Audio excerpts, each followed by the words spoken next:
좋아요, 구독 누르시면 부자 되실 거예요. 안녕하십니까? 돈을 향한 말초적 신경을 인정하라 경제적 본능. 오늘은 1년 넘게 지지부진 해결되지 못하고 있는 의료 대란의 단초가 된 문제 짚어보겠습니다. 의료보험 수가 얘기인데요. 얘기 많이 들은 것 같은데 당최 무슨 얘기인지 잘 모르겠고 의사들이 주장하는 것도 좀 못 믿겠고 정부가 얘기하는 거는 좀 너무 설명이 어렵고 그렇다면 누구한테 물어야 될까?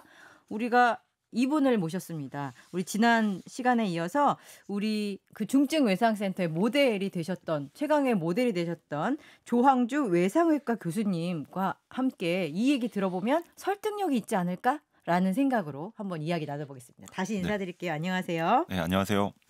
일단 지난해 초부터 의료 공백이 심하다 얘기가 있었거든요. 그렇죠. 현장에서는 진짜 어때요? 이게 외상이라는 분야가 여러 과가 네. 나만 잘한다고 되는 게 아니고 여러 과가 하다 보니까 전공의가 나갔잖아요. 전공의가 나갔다 보니까 밤에 그 과가 잘 안 움직여요. 그러면은 이게 한 군데만 안 움직여도 굉장히 큰 문제가 되거든요. 네. 예를 들자면은 우리가 열심히 치료를 한다고 하더라도 마취과에서 마취를 못 해주면은 수술이 불가능할 거고, 네. 그 다음에 정형외과에서 팔다리를 못 고쳐준다고 하면은 우리 몸통 고친 다음에 팔다리를 또 어떻게 해야 되나? 또 낮에만 수술이 가능하면은, 그래서 전국적으로 외상센터들이 이런 진료 역량들이 많이 떨어졌었어요. 이게 교수들이 낮에 있고 그다음에 밤에는 전공의들이 먼저 환자를 본 다음에 그다음에 이제 그런 전문적인 필요를 하는 그 교수한테 다이렉트로 연락을 하면은 되는데 그 연락을 할 중간 매개차가 없는 거죠, 병원이. 그러다 보니까 많은 외상 환자들이 그 병원 자체를 찾지 못하고 좀 많이 안 좋게도 이렇게 좀 떠들기도 했었습니다. 그렇군요. 그 오죽하면 주한 미국 대사관에서는 자국민들한테 한국 지금 의료 부족이야. 의료인이 부족해. 그러니까 조심해라는 경고를 했더라고. 이게 웬 망신인지 모르겠지만. 이거 일본에서도 그 보도가 똑같이 말씀하신 대로 나온 걸로 알고 있는데, 한국에 원래 의료 선진국인 줄 알았었는데 완전히 생각 외다. 지금은 잘못하면 큰일 난다. 이렇게 또 일본에서도 여행 보고가 된 걸로 알고 있습니다. 아니 교수님은 실제로 현장에서 되게 최일선, 가장 방금 다친 사람 위주로 보시니까 그게 더 좀 세게 느껴지세요? 옛날에는 그냥 무조건 뭐 응급실이라도 찾아가면, 그러니까 내가 급하면 찾아가면 그냥 다 받아주는 방식이었는데, 지금은 미리 얘기하지 않으면은 못 들어가요. 잘 못 들어가죠. 지금 그런 것도 있고, 그 다음에 진료 역량이 많이 떨어지다 보니까 그 다 교수들 위주로 돌아가잖아요. 네. 그 다음에 그 또 문제점 중에 하나가 교수가 각 분야의 전문가지 토탈 전문가는 아니거든요. 네. 전공의들은 토탈 전문가는 아니지만 토탈로 볼 수 있죠. 왜냐면 여기저기 뛰어다니고 다 배우니까. 다 배우니까. 근데 밤에는 만약에 오늘 어깨만 본 분이 20년째 어깨만 보고 있다가 갑자기 오늘 당직이야. 전공의가 다 나가가지고. 네. 그러면은 다른 데는 아무래도 좀 그쵸. 어려울 수 있어요. 배나. 네. 그다음에 정형외과라고 하면은, 그다음에 그래서 이 세분화된 그런 체제 하에서 교수님들로 당직을 쓰다 보니까 그게 굉장히 어려워요. 특히 이제 밤에 입원 환자도 마찬가지고, 입원 환자도 보통 전공의들이 옛날에는 다 봐줬었는데, 입원 환자를 밤에 체력도 이제 나이 드니까 체력도 떨어진 상태에서 떨어지죠. 그다음에 자기가 전문 분야가 아닌 그런 분야까지 다 보다 보니까 병원에서 굉장히 어려웠죠. 마른 수건을 짜내듯이 지금 계속 하고 버티고 계실 것 같은데요. 외상학, 그러니까 여기는 더 심하지 않아요? 외상학과는? 수련의가 안 그래도 뭐 많이 힘들어서 떠나는 사람들이 많은데 더 싫어 이러면서 더 떠나거나 그러진 않아요? 요거 제가 개인적인 생각 잠깐 말씀드리겠습니다. 요거 일단 그 낮에 위주로 근무하는 과들보다 24시간 365일 돌아가는 과에 대한 매력은 좀 떨어졌고, 그 옛날에는 사람들이 잘 몰랐지만 또 이렇게 보도가 되면서 야, 외상 저기 되게 더 힘든가? 막 이런 상황에선 더 힘든가? 앞으로 전공의가 많지 않을 것 같은데 또 힘든가라는 생각들이 또 있어가지고 이렇게 지금 더 지원자는 더 줄어들 거 가능성은 좀 있습니다. 그렇지만 이런 갈등 상황 전에도 외상 지원자는 계속 꾸준히 떨어져 왔었어요. 그 보도 자료 제가 외상학회에서 이제 드릴 수도 있는데, 2018년도에 외상센터 하나의 외상센터당 전담 전문의가 13.6명이 있었다가 2023년도에는 11.1명으로 한 2.5명 정도가 감소는 네. 했거든요. 네네. 어찌됐든 간에 감소 추세고 외상센터 하나당 이상적으로는 한 27명에서 음. 30명 정도가 있으면 좋은데 네. 그 전에도 13명이니까 한 50% 정도밖에 충족이 안 됐다가 더 떨어지고는 있거든요. 음. 이게 여러 가지 문화하고도 관계가 있을 것 같은데 일단은 밤에 일하는 그다음에 휴일에 일하는 직종들이 많이 줄어들었어요. 음. 옛날에는 우리나라가 진짜 뭐 모든 분야에서 밤에 일하고 밤에 뭐 우리 먹으러 갈 때도 많고 그다음에 밤에 또 야간에 생산하는 데도 많고 그런데 지금 점점 없어지고 네 있잖아요. 네. 그러다 보니까 이게 문화도 많이 바뀌고 밤에 일해야 되고 그다음에 이런 휴일에 일하는 거에 대한 그 부담감이 분명히 있고 음. 그러면은 그때 일하면은 강력한 보상이 주어져야 그렇죠. 강력한 되는데. 보상이 줘야 네. 되는데 이게 젊은 사람들이 생각할 때는 일한 만큼 보상은 절대 안 나오네. 이 정도 보상으로는 충분하지 않은 그렇죠. 수준이군요. 예. 그래서 낮에 나는 그냥 그거보다는 조금 받더라도 음. 낮에 일하고 그다음에 월화수목금 일하고 토요일 일요일은 음. 내가 하고 싶은 거 하고 싶은데 음. 요 정도로 문화가 좀 바뀌었어요. 그러니까 음. 밤에 일하는 문화, 휴일에 일하는 문화하고 바뀌고 그다음에 하나의 지금 자꾸 전문 분야가 이렇게 갈라지고 네네. 있고 전공의 과정도 외과 전문의도 4년에서 3년으로 줄었거든요. 그러면은 이 수련을 할 수 있는 기간은 더 줄어들었는데 음. 외상이라고 하게 되면은 더 여러 가지 분야를 봐야 공부할 거 되잖아요. 공부할 거 많고. 많고. 그러면은 나 그냥 한 가지 분야만 봐도 충분히 음. 내가 경제적인 활동을 할 수 있을 것 같은데 이 계속 이렇게 많은 분야를 꼭 해야 되나? 음. 이런 의문들 때문에 음. 이렇게 좀 감소하는 것 같습니다. 보면은 그렇군요. 문화가 바뀌면 그 문화에 적응해서 보상 체계라든지 그런 시스템도 바뀌어야 될 것 같은데 아직 그 속도는 못 따라오고 있나 보네요. 그렇죠. 그 정부에서도 음. 조금씩은 그래도 보상을 좀 올려주고는 있는데 이게 아 상대적인 거예요. 팍팍 올려줘야 될 것 같은데요. 팍팍 올려주면 좋죠. 아니 문화가 팍팍 바뀌었거든요, 너무너무 대표님. 달라졌어요. 너무너무 짧은 시간 안에. 네. 이게 그다음에 그 우리 젊은 그 분들 같은 경우에는 분명히 일을 그 노동력을 제공을 하고 일을 하지만 일에 대한 분명한 그런 보상과 가치가 있어야 된다고 음. 분명히 얘기를 하기 인지를 하고 때문에 있고요. 예. 그런 것들에 대한 거는 조금 눈높이를 좀 맞추는 게 맞을 것 그렇죠. 같습니다. 그게 이제 다른 게 아니고 이제 국민들의 음. 건강과 직결된 어떤 정책이라면 더더욱 속도를 낼 필요가 있을 것 같습니다. 그래서 수가 문제를 본격적으로 여쭤보고 싶은데요. 검사는 많이 할수록 이득인데 그렇죠. 수술은 많이 할수록 오히려 적자다라는 게 수가의 어떤 비합리적 체계 때문에 발생하는 일인가요? 우리나라의 보험 수가가 대부분 검사에 이루어져 있어요. 음. 검사라고 하면은 제가 만약에 MRI를 처방을 냈습니다. 음. 브레인 MRI라고 하면은 BRAIN MRI 8글자 치고 네. 간단하게 적으면은 그 수가가 한 50만 원 정도 가까이 될 거예요. 어허. 근데 제가 밤에 새벽 5시에 여기 손목을 다쳐서 유리에 찔려 가지고 온 사람이 혈관이 굉장히 얇거든요. 근데 피가 철철 나요. 피가 네. 너무 많이 났어. 그러면 손으로 잡고 수술실로 밀고 들어가서 이거를 그냥 묶을 수는 없으니까 루페 쓰고 하나하나 연결해 가지고 연결해 놨다. 그것도 50만 원 정도 되고요. 아니 일단 어려워 보이는 것도 어려운 수준도 되게 달라 보이지만 시간이 되게 다를 것 같은데. 시간도 다르죠. 그거는 그냥 내가 처방만 내면 되는 거지만 이건 내가 직접 들어가서 예. 다 하나하나 그 잘 보이지도 않는 실로 루페 끼고 연결하는 거랑 그다음에 며칠 전에 어느 환자도 목에 이게 저기가 들어와 가지고 손으로 이제 두 사람이 누르고 한쪽씩 양쪽을 누르고 그다음에 수술해 가지고 이 혈관을 잡는데 그거 30만 원 정도밖에 안 합니다. 그렇습니까? 네. 그래서 이 상대적인 거라고 아까 말씀드렸잖아요. 네네네. 내가 검사 처방을 많이 내고 음. 그다음에 이런 영상 검사가 있을 수도 있고 그런 피 검사가 있을 수도 있는데 그런 검사에 대해서는 어떻게 보면은 약속 처방이라든지 이런 것들도 그냥 하나하나 지정을 해서 내는 게 아니고 약속 처방 어디가 아프면 요렇게 처방을 내 가지고 할 수도 있지만은 이거는 내가 하나하나 다 해야 되잖아요. 꼬매는 판단 것도 마찬가지고요. 예. 쉬운 판단도 해야 되고 판단도 아니고. 시험 판단도 아니고 예. 그다음에 마취과도 나 혼자 할 수 있는 것도 아니고 마취과 선생님한테 마취해 달라고 밤에 새벽 4시 5시에 전화해서 해 줘야 되는 거고 그다음에 내가 올라가고 많은 인원들이 달라붙어 가지고 같이 어시스트 해줘 가지고 함에도 불구하고 수가가 너무 낮아요. 그래서 음. 이런 수술 수가 그러니까 저기 치료 수가와 검사 수가가 있다 보니까 검사 네. 받는 건 굉장히 많이 검사 받아요. 예를 들자면 어디 가면 이거 안구 파열인데 어디서 수술을 할 데가 많이 없고 밤에 그다음에 어디서 골반이 다쳐 가지고 출혈을 하는데 골반까지는 진단을 했습니다. 어쨌든 간에 CT를 찍어서 진단할 수는 있으니까 보면은 그렇지만 그거를 수술을 수술을 할 수 있는 사람이 많지 않기 때문에 지금의 어.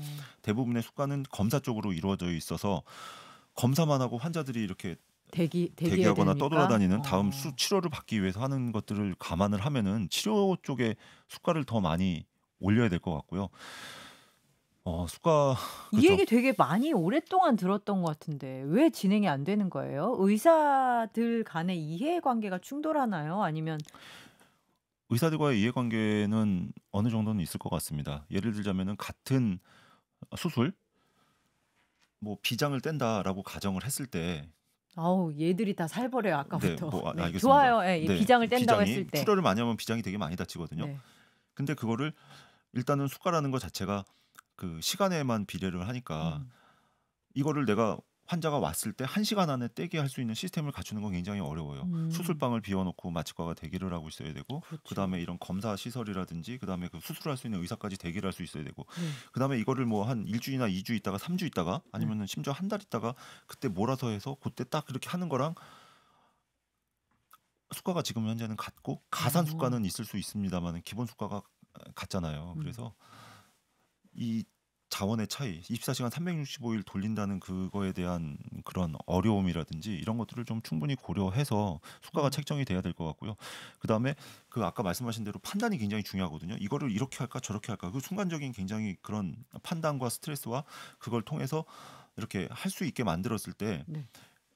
충분한 그런 보상 같은 게 있으면은 좋을 것 같은데 그걸 또 같은 비장 절제술인데 또 다른 분들이 생각할 때는 그거를 또 왜 그렇게 해야 되지라고 하지만은 그렇게 하다 보면은 이쪽 응급 분야는 아, 점점 더 죽어갈 것 같아요. 그렇군요. 그러니까 현재로서는 수가라는 게 시간에만 비례해서 난이도라든지 어떤 판단에 응급도는 고려를 안 하죠. 난이도, 응급도 뭐 판단에 굉장히 어려움 같은 건 전혀 고려가 안 되기 때문에 좀 비합리적인 상황이 발생했다라고 이해를 한다면 그럼에도 불구하고 진짜로 수가를 현실에 맞게 제대로 책정한다는 것은 쉽지 않아 보이거든요. 이렇게 들으면. 왜냐면 정성평가 같긴 해요.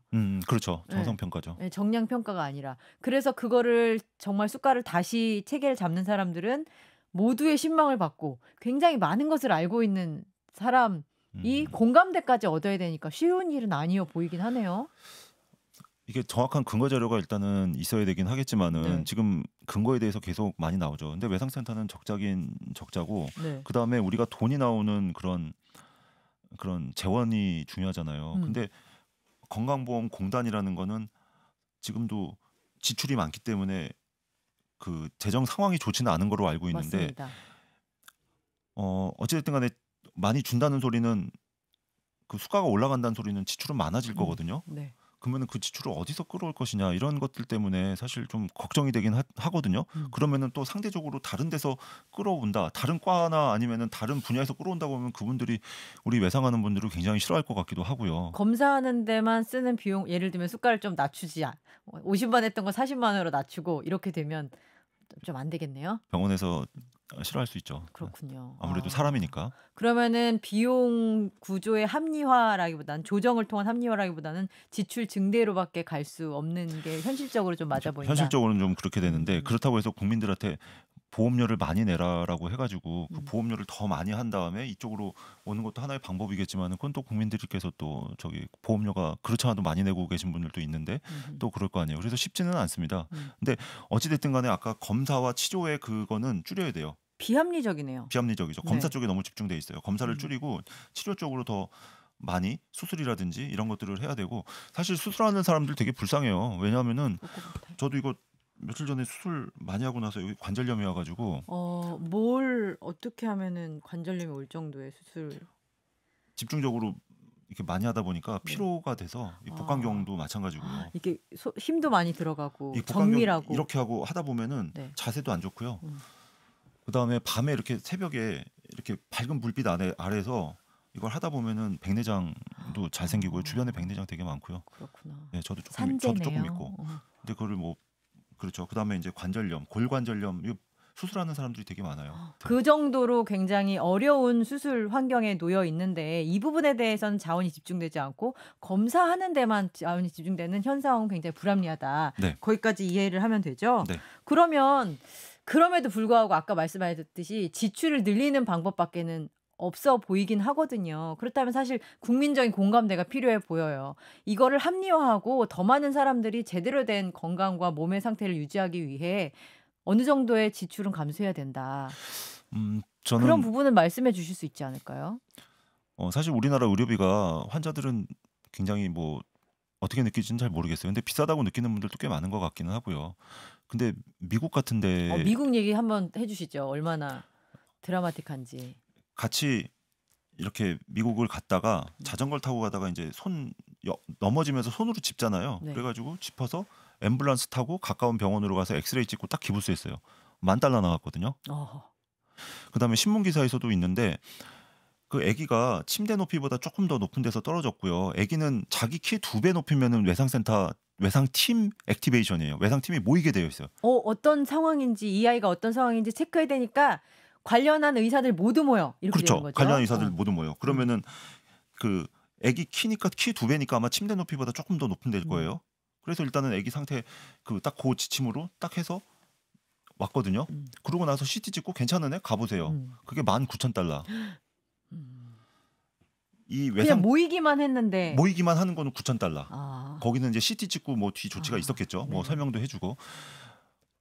우리나라는 똑같은 상황이라고 가정을 해보죠. 똑같은 상황이면은 의사 4명이 모이면은 그 자체가 16만 원이고 16만 원이 4명이 모여야지. 끝나나요? 4명이서 오면은 16만 원이고 CT 찍는데 한 20만 원 정도. 그다음에 뭐 여러 가지 합치면은 한 5, 60만 원 정도 될 것 같은데 그중에서 건강보험으로 처리를 하면은 20%만 내니까 한 10만 원에서 20만 원 사이 정도 나오고 끝날 것 같긴 합니다. 근데 이게 그 최고의 수준의 일단은 그 환자들은 진료를 받고 싶어 하고 최고 수준의 진료를 받으려면은 모든 그런 시스템들을 하는데 돈이 많이 들어갈 거 아니에요. 네. 아까 말씀드린 대로 수술실 비워놓고 모든 의사들이 다른 일 하지 않고 비워놓고 그런 비용의 그런 지출 대기 비용도 미국에서는 지불을 하는 거로 알고 있죠. 예를 들면 소방에서 40분 있다가 환자 안 좋은 사람 가니까 대기하세요 그러면은 그 의료진들은 30분 전부터 응급실에 딱 모여가지고 환자가 올 때까지 딱 대기하고 있다가 바로 치료가 들어가거든요. 네. 그 대기 비용조차도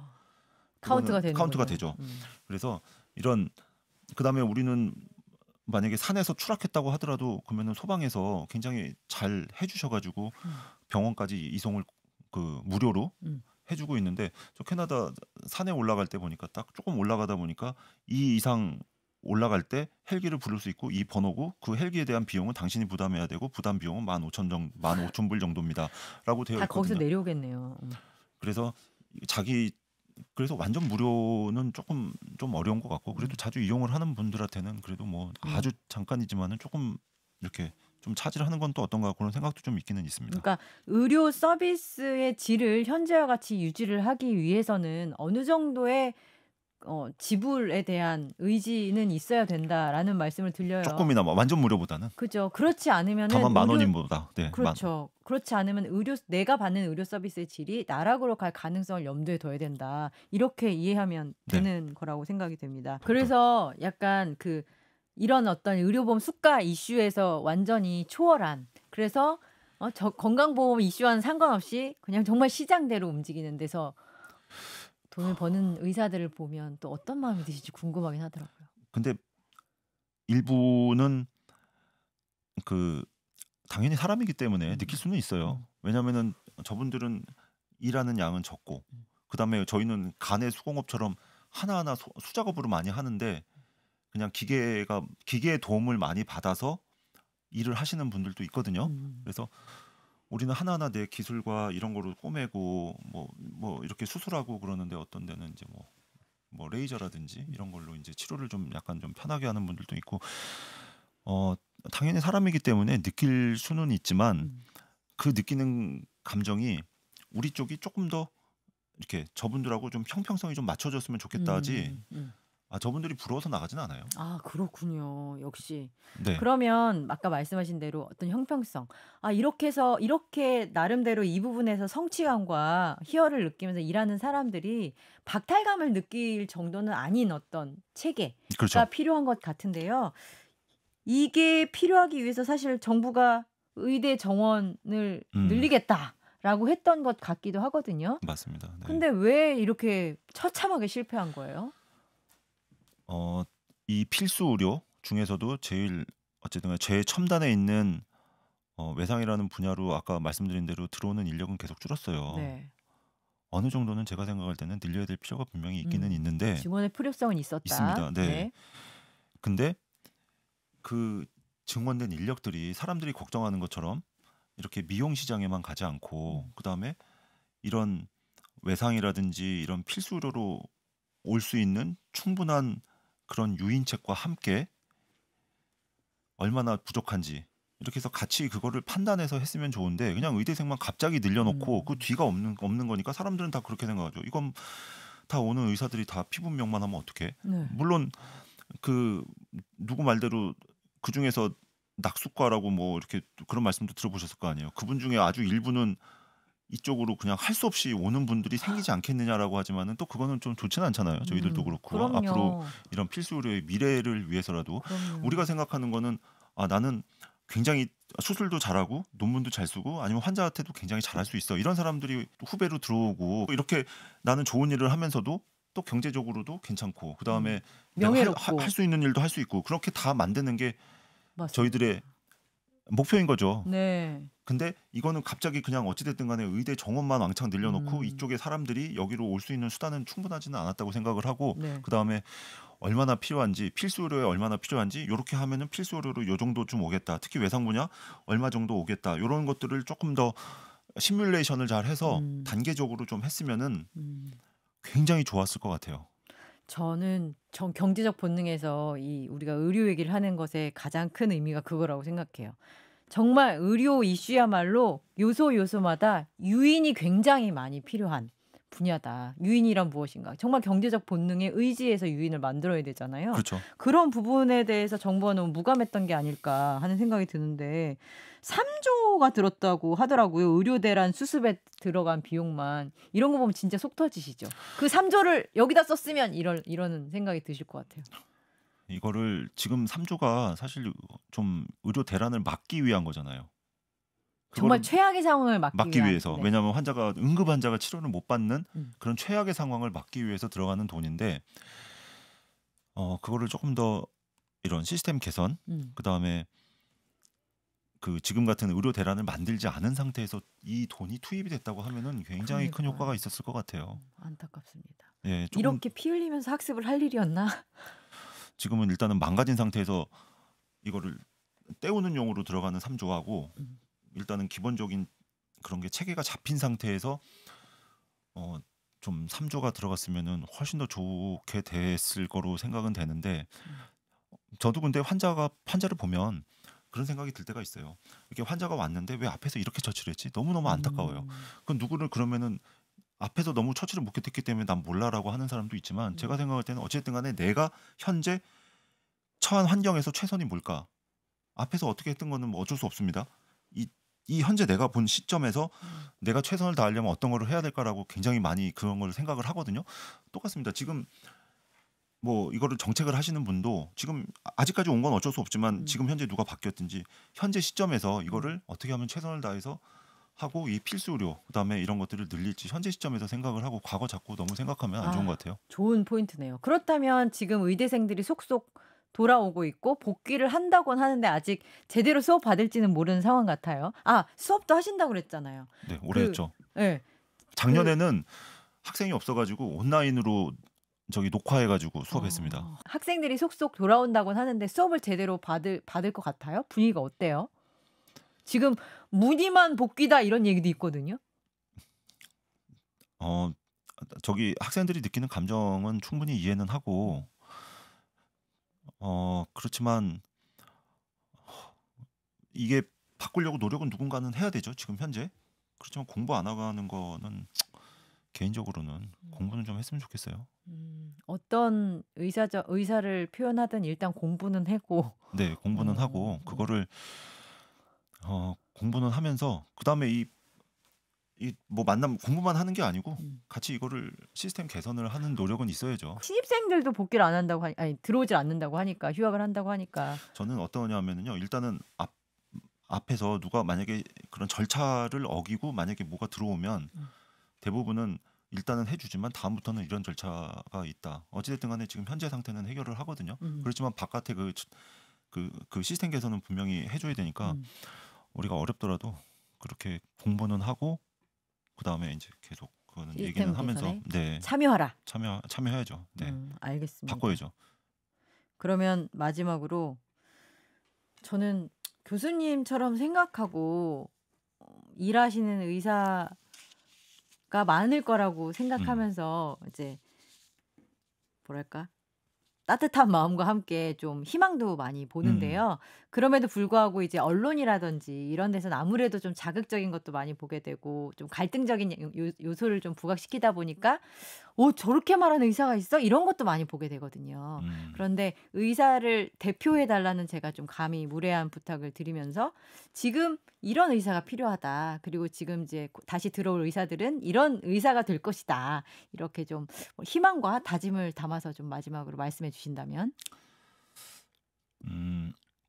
아니 저도 언제부터 이제 이렇게 문화가 좀 바뀌었는지는 잘 모르겠어요. 이제 근데 옛날에 저도 의대 들어가고 그다음에 학생 때도 그렇고 환자를 보고 그다음에 환자를 잘 진료하고 환자를 살아서 가고 막 이런 것들 많이 꿈꿨잖아요. 제가 영상의학과 선생님들 뭐라고 하는 건 아니지만 뭐 의사 처음 될 때부터 엑스레이를 잘 봐가지고 뭐 판독을 정확하게 하고 그다음에 검사가 더 정확하게 이루어지게 하고 뭐 이런 거보다는 우리가 일단 생각하는 의사들은 환자를 직접 진료를 하고 이런 의사들을 꿈꿨잖아요. 근데 지금 나중 되면은 뭐 여러 가지 현실 때문에 그런 쪽을 선택하는 것들이 있지만 근데 그게 좀 오랫동안 좀 이렇게 좀 방치가 됐던 것 같아요. 그런 분위기가 문화. 그렇죠. 이거 옛날에 이렇게 환자 보는 것보다 그냥 그런 쪽 안 하는 게 훨씬 더 이득인데 뭐 낮에만 일하고 보상치계까지. 네 그렇게 해서 됐는데 지금 어찌됐든 간에 지금 이런 거에 관여되신 뭐 정부라든지 뭐 복지부 아니면은 이런 분들은 이런 문화를 뭐 지금 항상 그 시점에서 보는 거니까 지금 다시 원상복귀 조금 할 수 있게 이렇게 노력을 같이 하고 그다음에 저희들도 그거에 대한 아이디어나 이런 의견 같은 게 있으면은 충분하게 또 이렇게 드릴 수 있는 기회를 좀 만들어 주시고 그다음에 학생들도 초심을 좀 잃지 말고 환자 열심히 보고 그다음에 그거에 보람을 찾으면서 이게 사실 살아가다 보면은 뭐 저기 경제적인 게 무시할 수는 없지만은 그렇다고 해서 경제만 있는 건 아니에요. 자기가 할 수 있는 거를 할 수 있고 그다음에 그걸 통해서 보람을 얻는 그 직업적인 가치가 굉장히 크거든요. 그래서 네. 그런 것들을 좀 유지할 수 있게 그런 선택할 때 그래서 그렇게 좀 앞으로 제도가 좀 개선됐으면 좋겠어요. 알겠습니다. 왜 멋있는 사람들이 외상학과에 많이 갈 것 같다라는 생각이 좀 드는데요. 기본적으로 생각이 멋지시고 그러신 분들이 갈 수밖에 없는 학문이고 그러다 보니까 드라마도 나온 것이다라는 생각에 이르게 되는데요. 그 의료 수가 문제를 포함해서 보상 체계가 현재 의료 대란에 굉장히 큰 문제로 작용했다는 그 원리에 대해서 우리 조 교수님의 설명을 들으니까 훨씬 이해가 쉽고 향후에 어떻게 바꿔야 될지에 대해서도 저희가 좀 힌트를 얻는 시간이 되었습니다. 저희 자주 오셔가지고 이 진행 상황 또 한번 체크를 해볼까요? 아 좋습니다. 네. 네. 참고로 당직 어제 쓰시고 오늘 오신 거죠? 네. 피곤한 몸을 이끌고 와주셔서 정말 귀중한 시간 내주셔서 감사합니다. 네 감사합니다. 네.